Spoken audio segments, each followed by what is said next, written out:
Hi, 5th grade. Welcome to our next flipped lesson. You can see from the title at the top of the page that we are going to be focusing today on estimating quotients using compatible numbers. Our goal today is going to be to relate to what we already know about compatible numbers, relate to what we already know about rounding and estimating, and we are going to connect those concepts to be able to use compatible numbers to estimate quotients, or the answer to division equations, easily and mentally. Let's get started. Before we start any arithmetic with this lesson, I want to break down some of our major concepts. So the name of this lesson is Estimating Quotients Using Compatible Numbers.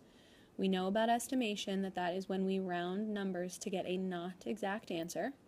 Quotients are what we call the answer to any division equation. So we're going to be rounding to get estimated quotients, not exact answers, using compatible numbers. If you remember or think back to our multiplication chapter, we said that compatible numbers are numbers that can easily be multiplied, or in this case, divided. So we're kind of thinking of factors or fact families that work together that are going to help us mentally divide. As we get started here, guys, I want you to think back for a second to the three different strategies that we talked about when we were estimating products. We talked about the option to round one factor to get an estimated product. We talked about rounding both factors or rounding specifically to get compatible numbers, whether that was one or both factors. The same rules actually apply here as we are estimating quotients. You can round one factor or you can round both factors. Think back, when we round both factors, our estimate is going to be further away from our final answer because we rounded both numbers. To the best of our ability, we want to try to find compatible numbers by rounding just one of our factors, but I'll show you a couple examples of both. As I begin, I want to think about creating a base fact. So by using compatible numbers, I want to create a base fact that I know I can divide mentally and then apply our zero trick. If you think, guys, all of our skills are building up here. We talked about fact families. We talked about the zero trick. Now we're going to be talking about rounding to try to make an equation that we can estimate mentally using the zero trick. So I want to look at 26 and 5 and say, what are compatible numbers that I can use to make a division equation that I could do easily mentally? Well, I know 5. Let's see. A close factor here to 26 that is related to 5 is 25. Knowing my fact families, I know that 5 goes into 25. So I'm going to round 265 down to 250. And I'm going to divide by 5. I've chosen to round one of my factors to make compatible numbers that I can easily divide mentally using my division zero trick. 25 divided by 5 is 5, with one original zero in my equation, one zero in my final answer. 250 divided by 5 equals 50. So I've looked at an exact equation, 265 divided by 5, rounded it to compatible numbers. I chose to round one factor to make compatible numbers and divide easily mentally. In the first example I gave, I showed you how to round just one factor to create compatible numbers. I want to show you that the option to round both factors is an option. So if we look at the equation 208 divided by 8, if I say, okay, well, if I round 208 down to 200 and round 8 up to 10, now I can do my simple zero trick, division zero trick. 2 divided by 1 is 2.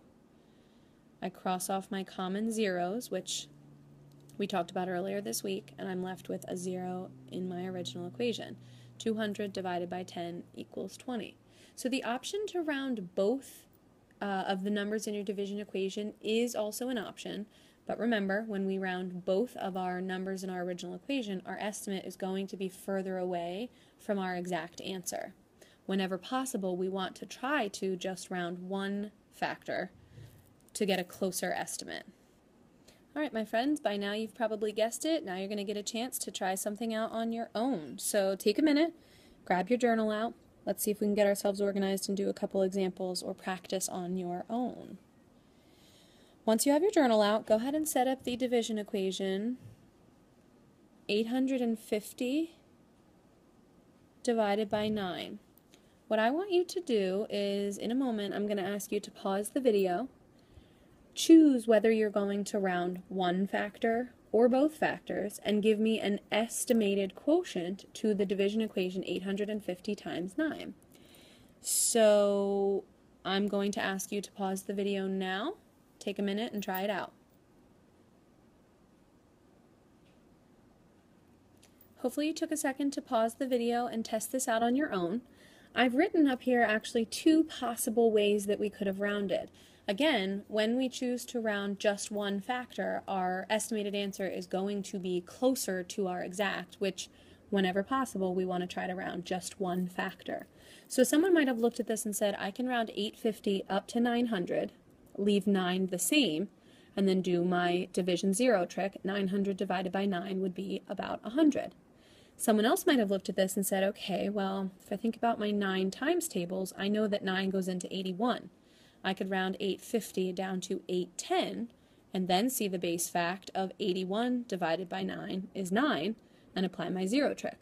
So both of those estimated quotients would be acceptable, and there are other options as well. So tomorrow when we come to meet at our center, we can look at the different ways in which people rounded and talk about whether they were reasonable or not.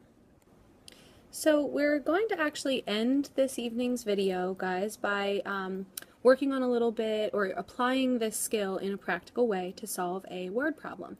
I'm actually not going to solve the word problem in this video. You're going to do it in your journal.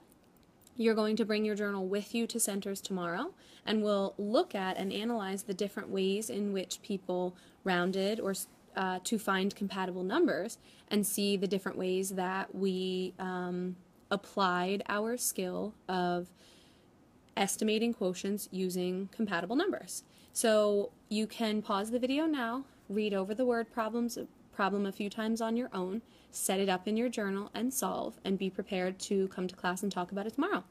I will see you then.